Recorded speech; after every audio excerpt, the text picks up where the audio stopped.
ताराबाईंना पण हा सर्व प्लॅन लक्षात आलेला आहे. त्यांनी मग धनाजी जाधवला थोडंसं साईडलाईन करून टाकलं आणि नवीन फायटर रिंगणात उतरवलेला आहे. कोण आहे तो फायटर?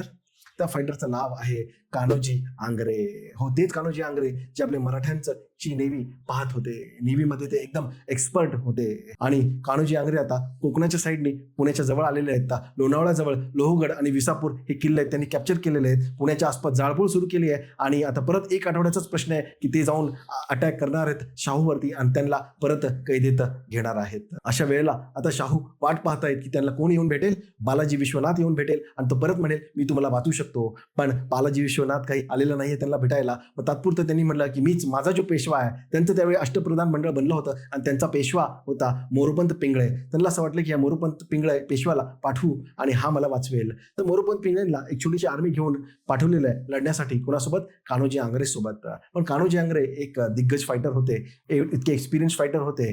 त्यांनी सिद्धी आणि औरंगजेबला पण खूप वेळा हरवलं होतं. त्यांच्यासमोर काय मोरोपंत पिंगळे टिकला नाही आणि मोरोपंत पिंगळेला कान्होजी आंग्रेंनी जिवंत पकडलंय आणि प्राण्यांच्या पिंजऱ्यामध्ये त्यांना टाकून ताराबाईला गिफ्ट म्हणून पाठवून दिलेलं आहे. तर आता इथे शाहूंचं अष्टप्रधान मंडळ बिना पेशव्यांचं बसलेलं आहे आणि आता शाहूला कळत नाहीये की मी नेमकं काय करू. मग आता शाहू स्वतःहून गेले तर कुणाकडे?